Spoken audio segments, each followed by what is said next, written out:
Hello, everyone. Welcome to the Dreamcatcher podcast, a place where your dreams can find a voice. Today, we're going to be talking about a story of redemption and forgiveness. Growing up, Stephanie Thornton Plymale faced a life full of hardships: hunger, poverty, homelessness, foster homes, ongoing sexual abuse, and a perpetually absent mother who spent most of her life in and out of jails and psych wards.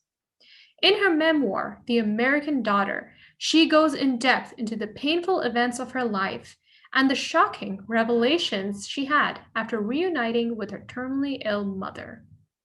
Today, Stephanie is the CEO of Heritage School of Interior Design and the founder of the Heritage Home Foundation, a nonprofit serving families transitioning from homelessness. She continues to live a balanced family life with her husband and 3 children. Join me for this profound and uplifting conversation where we cover some of the themes in her book. Stephanie offers advice on how we can cope with trauma, reckon with a difficult past, and transform our pain into something positive. I hope you'll enjoy it. If you do, please do rate, like, share, and subscribe to this podcast. Hi, Stephanie. How are you doing today? Good. How are you? I'm so thrilled to be with you. I'm so thrilled to have you on the show. And I'm even more glad to have this opportunity to talk about your book, American Daughter. It is such a beautiful and touching story. I was truly moved by it. Thank you. You know, as someone who's had a challenging parental relationship, I could relate to some of the themes that you write about. Yeah. And I'm sure that that's the case for a lot of people who will read this book because, all of us have a tough time with reckoning with our past and some of the relationships that we've had in our family. So thank you for being brave enough to write about this, because I'm sure it's going to help a lot of people. Thank you for saying that. I really hope so. And that's kind of my overarching prayer and one of the reasons why I wrote this book. Mm-hmm. So tell me about that moment when you said, okay, I'm ready to share my story with the world. Yeah. Because you have to get to a place where you're comfortable enough to open up about these very intimate and painful events that you went through as a child. How did you get to that point? Well, I had been living with so much inside me, secrets inside me, and this past that I shared with no one outside of my husband. And that was when I was 15 years old. And after I shared it with him, I sealed it up inside me. I put a wall up, I put draperies up, I put all of these layers, I put my career, success, all these layers, but I had this past that was haunting me. And also I just had so much shame. I couldn't even really talk to people because I couldn't share anything of my past. If you asked me, where did you grow up? In a car, in a foster home, in a place called the dependent unit, in another car. I just didn't know where to start. I was exhausted by trying to come up with reasons and excuses and trying to figure out a way to divert attention from myself. And I had an incident that happened that kind of broke me. I was in Vegas with some design students, and we were at dinner, and one of the students just kept asking and over and over and over, where'd you grow up? How many siblings do you have? All these questions. And I just couldn't fake it anymore. And out came, for the next 2 hours, I just started pouring everything out. And I thought, oh my gosh, what did I do? Came back to dinner the next day thinking, oh my gosh, they're going to quit school. My schools are going to shut down. And the girls said, last night was the best night of our lives. Can you continue? And I felt this immense just relief, like I had let this out. And I knew then that I needed to tell my story. I needed to come out of shame. And then simultaneously, my mother was diagnosed with a terminal cancer. And that began the series of, I have to find out what happened. how did she get so mentally ill? Because she has these 3 personalities. She had bipolar, schizophrenic. She'd been in and out of psych wards up to 100 times in my lifetime.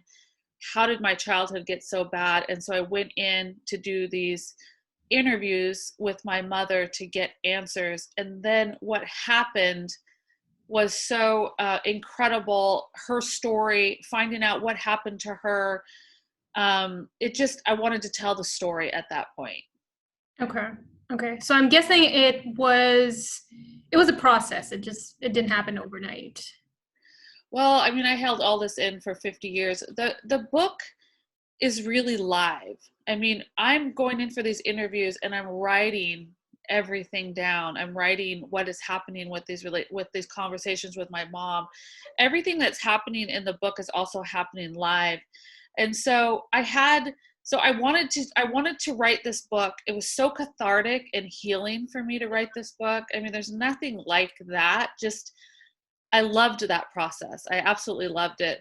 So the next step was sharing the story with the world, and I was ready to do that. Yeah. Yeah, that makes sense. Did you ever talk about this with anyone? Did you go into therapy or? Oh yeah. I have the best therapist. I've been in Yeah, therapy forever. but before you decided to write this book, were you getting the help that you Yeah, process all of this? I really was. I had started in some trauma therapy, if you've ever heard of that, I and have. Yeah. I did quite a bit of like EMDR, and so I had started to process the trauma of my childhood in therapy, which made me ready to be able to talk about it. Because if you don't process the trauma, it's really hard to talk about it because it just triggers you over You're and over. lost in the emotions, right? You can't give it Yeah. structure, you can't give it form. Yeah, and you can't trauma is just so powerful in your life. And once you start to talk about it, if you haven't dealt with it, it'll just trigger you and send you back into some of those habits or whatever you were doing to manage it. Yeah, let's talk about that. People who usually have difficult and traumatic pasts, they tend to soothe their pain in unhealthy ways. They become addicts, Mm-hmm. they get into abusive and codependent relationships, and sometimes, sadly, they even take their own lives.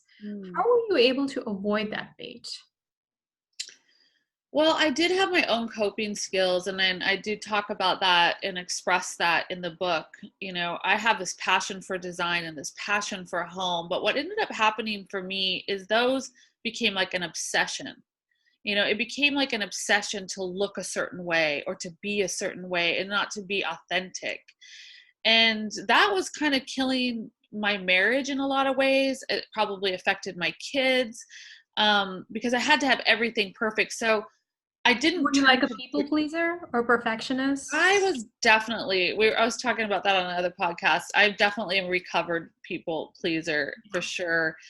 Um, you know, I also was really sad. I mean, I never saw myself as a depressed person, but I was sad. Sometimes I would cry starting on Friday after work all the way until Monday. I mean, gut wrenching crying because I had so much pain and loss in my life that was undealt with. So I may not have turned to drugs and alcohol. That wasn't my thing. I wanted to be the opposite of that. That's what I saw growing up. And so that wasn't a trigger for me. I had planned on being the opposite of that, but my own passions and the things that I loved didn't bring me joy. They became an obsession in a way to look a certain way. Do you Mhm. know what I mean by that? Instead of being authentically myself. So you felt like no matter what you did, you weren't good enough because you Oh felt yeah, that void inside you. absolutely. I mean, I think for somebody like me, it's in a lot of ways, it's just, I think it's probably going to be with me. And something I struggle with is that I don't feel good enough. I don't feel worthy. I grew up being nothing and nobody. I Yeah. grew up in a foster care system where I went from different homes or living in the back of my mom's car. And my mom was the focus of our life because she was mentally ill and she was in and out of prison. She wasn't paying attention. So I think in some ways I'll probably always feel a little bit like I'm not good enough. And in some ways that propels me to want to keep moving forward, but that's definitely there. Yeah, I mean, with your mom, you were estranged from her for a long time, right? For a few years. Yeah. I was How did a you, what was it like when she reconnected with you? How did you feel? Like, how did you find it in your heart to forgive her and even become her caretaker when she was ill? Well, I always loved my mom and I always longed for my mom. And when we were estranged, because we were estranged legally because she had threatened to kill me, burn my house down, and harm me. And Whoa. so she was arrested, and they put Yeah. a stalking order on her, which is actually Yeah. more extreme than even a restraining order. If she broke that, she would go to prison. So we were estranged in a serious way. Yeah. And when she called, I picked up the phone immediately because I missed my mom. I mean, I loved my mom. I loved her. I What wanted did a you love relationship with about her. her? Because she wasn't able to function properly in the role of a Yeah. mother. So Oh, just I'm just curious, what horrible. did you love about her, despite the fact that she couldn't be there for you?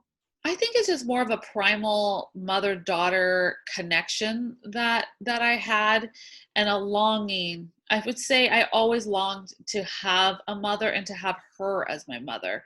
And I was always looking for a mother figure out in the world too. I just longed for that in my life, but I still loved my mom. Probably there's no reason why.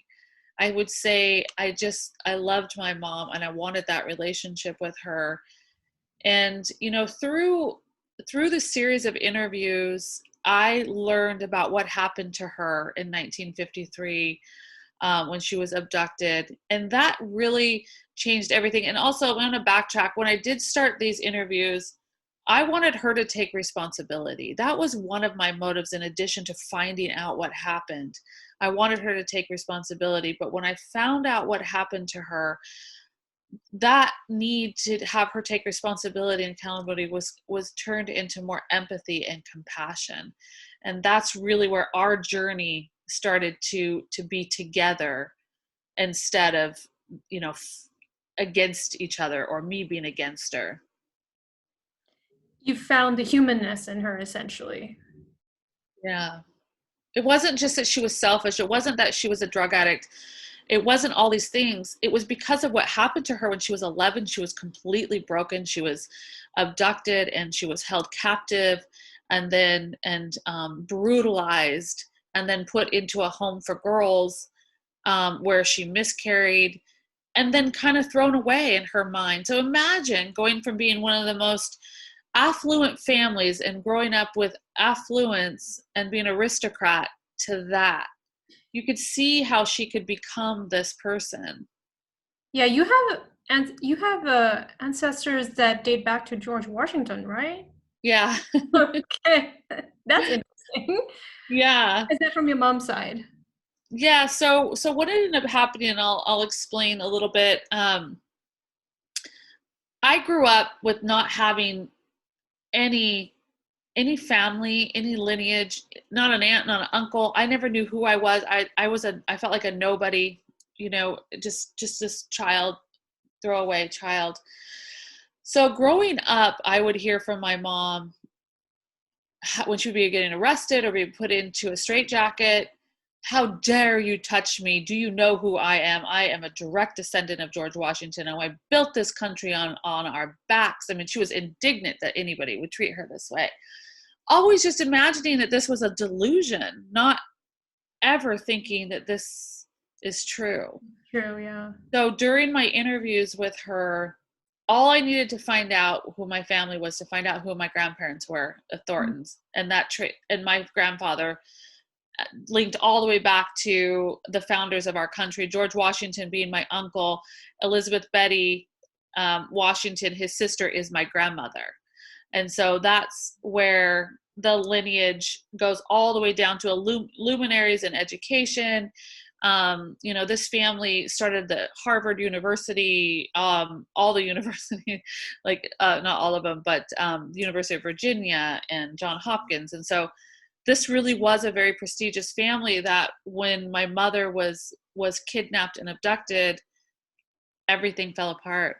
The family was destroyed. And then you see my story, An American Daughter. And that's how that came out. Right. And another thing that you uncovered was that there was intergenerational trauma that you had to reckon with. Mm-hmm. Intergenerational trauma, for those who you don't know, is basically trauma and patterns that are passed down through families. How did that manifest in your family? We know how it manifested with your mom, but does it go further? Like, were there other people in your family who had to deal? So, when I did some research on my grandmother, what ended up happening with my grandmother, where I believe the intergenerational trauma, and where I really believe that a lot of this started, was that my grandmother, who was an aristocrat as well, and she was supposed to be a famous artist, well, she married her chauffeur. And it sounds like Downton Abbey, but she married she married her chauffeur, and the family disowned her. I mean, just that word, disown, and that's your daughter. And so she was estranged from the family. The grandparents didn't want her to raise my mother. And so that, I believe, is where a lot of the intergenerational trauma started. And so that created this division, my mother, the mother-daughter division, and then me. So there's these generations that of trauma and how that cycles through the family and kind of tears at the family, the family structure. And that, I really believe, had a lot to do with what happened to my mother. Yeah. I mean, obviously bad people abducted her, horrible human beings, but the family system was set up that she wasn't necessarily protected the way she should have been, and in my mind.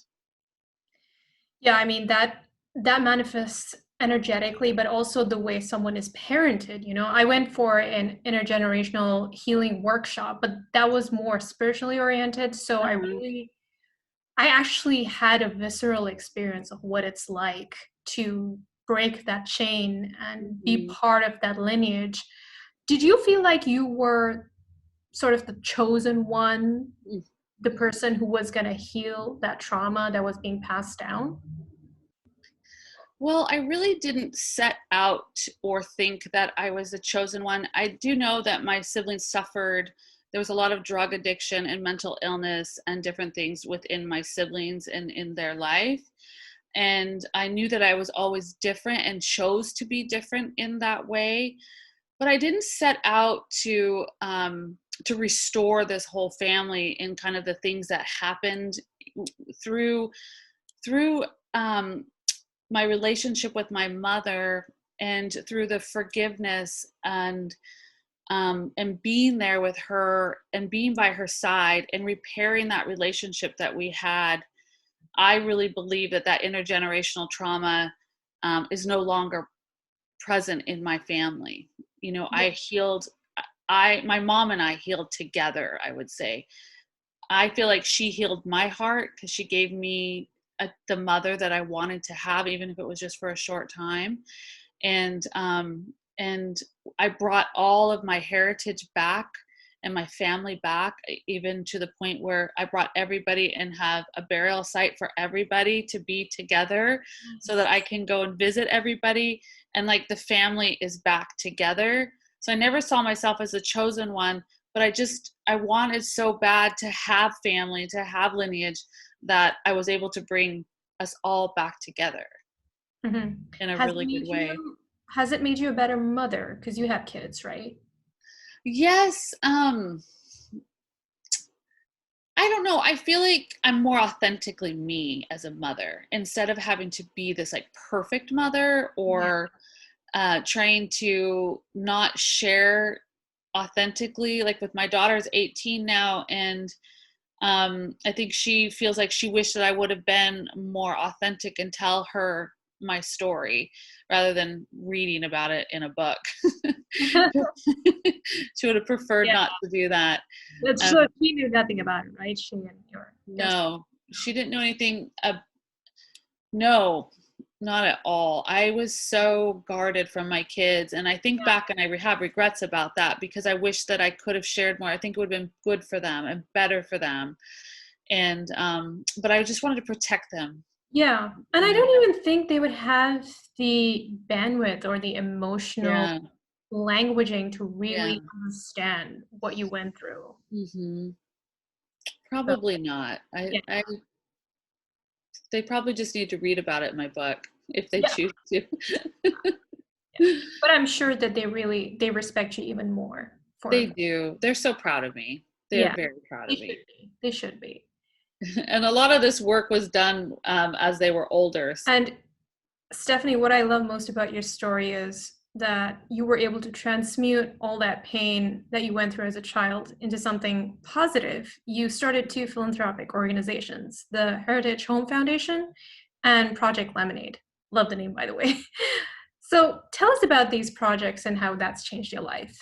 So Project Lemonade, I serve on the board, and what Project Lemonade is it's fabulous. So a lot of foster kids have low self-esteem, obviously, and one of the big factors is looking different than other kids and being different than other kids and not having the family. So Project Lemonade actually provides shoes, clothes, backpacks, stylish new clothes in a little store that they have. So kids from group homes or foster homes can come and select clothes for the school year, which just raises their self-esteem. And so I love this little organization. I mean, it's been challenging with COVID, same with Heritage Home. With the goal of Heritage Home is to help furnish homes for people who are transitioning into their own homes, because we have found that people who have a furnished home have a 90% retention rate to keep their homes. So it's not just about having space, it's about creating a home for people. And so that's kind of my mission. We also feed the homeless here in Portland. We obviously, you guys have a big homeless situation Los too. Angeles, yes. And it's just really sad. So I just want to do my part. I mean, I know what it's like to live in a car. I know what it's like to be freezing cold in a car. And just waiting for that next meal. It's these are people, these are human beings, and we just need to do our part. That's beautiful. And I mean, you develop this empathy because of everything that you've been through. You've been in their shoes. I have. I Yeah. really have. So I don't just look at this as like a pile of trash in our community. I understand it is, but they're also people. Right. Stephanie, that's beautiful. One last question. Yes. Do you have any advice for those who are trying to reckon with their past and start that healing journey to come to that place of peace? Well, I just want to say that I'm so grateful that I did this work in my life. And granted, it is hard to do the work. But for me, I'm living so free from shame. I'm living a life that I got to have that relationship with my mother that I always longed for. And had I not done that, I would still be living in this state of pain. And so whatever that is in your past, if you're ready to do the work, I say do it, and it'll be worth it in the long run. You will realize you'll have that heavy, suffocating hide that's been on your back. And once it's lifted, you don't even know how light and your life can feel when you're not carrying that around, because people get so used to carrying the shame or their past. Yeah. They don't realize how much better they're going to feel when you just take it off. I know, but for them, it's like, how do they take it off? Like, what worked for you? How did you start that process? Well, so what worked for me in a lot of ways, I did a lot of trauma work with my therapist, and I shared my story with my therapist. I can't recommend more having somebody to talk to. Yeah. I think that whether it's your therapist or best friend, I mean, I think therapy's fabulous. I love my therapist. He's a big part of the story coming out. But I also think you got to do the work with the people that hurt you or the people that you have something against. I think depending on who it is, sometimes doing that work with them to reconcile can be the best thing for you. But you have to be in a place where you're ready. You need to have the support around you. You need to have the self-care, be gentle and loving with yourself, because it's really hard work. But it's worth it. Yeah, definitely. I can see that. You seem like you're in a very balanced and happy place in your life now. I am. I mean, my life is very peaceful and full of love, and I'm living my best life. I'm doing things that I never thought I would do. I never thought I would share my story, let alone talk to lovely people like you on podcasts and share my story with the media. Millions of people or thousands of people, however many, are going to read the book. I never thought that would even be possible, but it is. But it is. And you made it happen, Stephanie. Thank you. Thank you so much. So Stephanie's book is called American Daughter, and it was published in mid-January. Is that right? Yeah, January 12th it was published, and you can purchase American Daughter anywhere books are sold: Barnes & Noble, Target, Amazon, any of your independent stores. And also the audiobook, Mozan Marno is the reader, and it's actually Mojan. She's fabulous. It's amazing. Wonderful. And I'm sure a lot of people will look forward to reading it or listening to it. Yeah. Really appreciate you making the time to be here, Stephanie, and sharing your insights with us. Thank you for having me. Of course. Take care. You too.